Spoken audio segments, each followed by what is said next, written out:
Mrs. Cheese Escudero.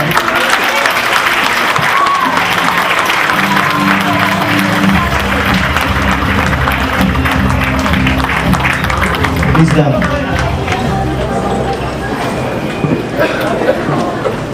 Salamat sa inyong pagdalo, magiging maikli lamang ito.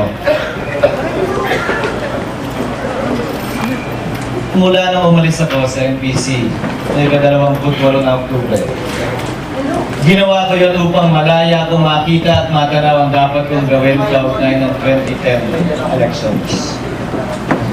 Ginawa ko yun upang hindi nakapiring at hindi nakatali ang aking mga mata at mga kamay, para malaman ko ano ang pwede kong magawa para sa ating sambayanan sa darating na panahon. Mula sa aking malayang pagkakatayo, tunay namang mas nakita ko ang dapat nating gawin bilang isang bansa at bilang isang lahi. Kabilang na ang pag-amin at pag-ako ng anumang kakayanan o kawalan ito kaugnay sa mga mithiin, pangarap at layunin natin para sa ating bansa.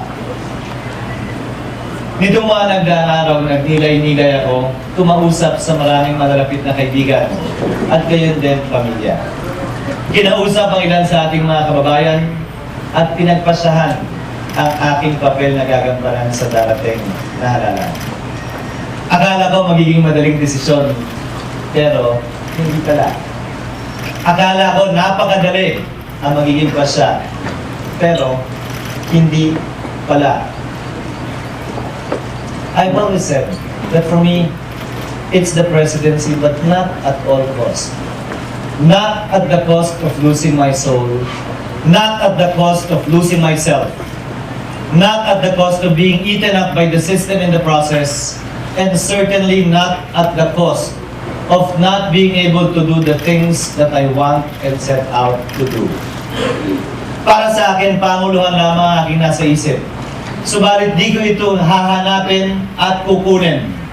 Kung sa proseso ng pagkuha nito, mawawala ko ang aking sarili at kaluluwa, hindi ko rin kayang gawin ang mga dapat at gusto kong gawin.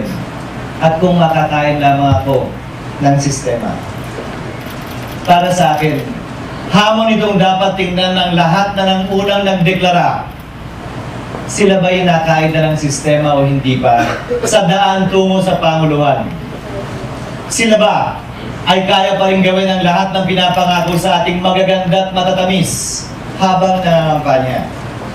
Hindi ko makukonsensyang sabihin yan kung hindi ko rin lang kayang gawin kung ako ay pagtitiwalaan. Dahil po sa lahat ng nabanggit ko, akala ko'y madali, pero hindi. Napagpasahan ko na hindi tumakbo bilang Pangulo sa darating na halalan. Napagpasahan ko na hindi man bilang kandidato, ako'y may papel na pwedeng gampanan bilang Pilipino at ordinaryong botante sa panahon ito. Napagpasahan ko na hindi man ngayon ang panahon para matupad ang pinangahawakan ko, pangarap at layunin kong panguluhan ng hindi nakatali. Patuloy kong pangahawakan ang pangarap at pangakong yan. Hindi man ngayon, kung hindi sa darating na panahon. Nais kong gamitin ang pagkakataon ito para magpasalamat sa lahat ng naniwala at nagtiwala. Sa lahat ng gumalaw at kumilos, maski na walang salapi o pera. Sa lahat na nagsalita at naniwala, sinigaw ang pakikiisa sa aking pangarap nang walang katumbas at walang kapalit. Kanina umaga bago ko umalis, kinisita ko ang dalawang anak ko na kambal. At yun lamang ang nagbigay sa akin ng lakas tumarap sa inyo ngayon. Dahil maraming nagsasabing, kung di ka rin lang naman tatagpo, sis, ba't ka ba mag-press doon? Mag-press release ka na lamang. Buong tapang at buong loob kong nais sabihin ito sa harap ninyo. Dahil hindi ko kinakahiya anumang salitang binigkas ko ngayon. Kasabay ng inyong kalungkutan marahil, kaya hindi ang aking kalungkutan. Pero kasabay ng kalungkutan yan, ang pagnanais at pangarap at pangakong nais kong hawakan pa rin natin matapos nating lumisan ng silid na ito.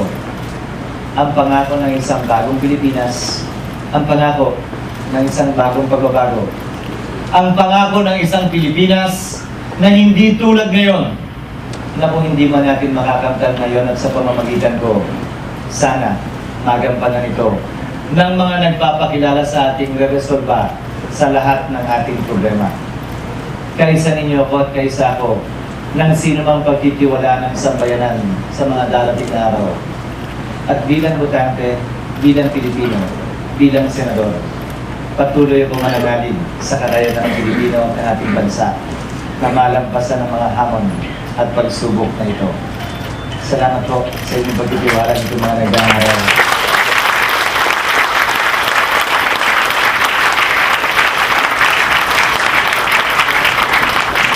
At salamat din po sa inyong pagtitiwala sa akin, sa aming grupo, at sa aming lahat, sa adhikain aming pinanghawakan. Makakaasa kayo na patuloy namin itong gagawin at gagampanan sa mga susunod pong araw. Sa muli po, taos pusong pagbati. Salamat sa pagbisita at isang pong maganda at pinagpalang umaga. Thank you, good morning.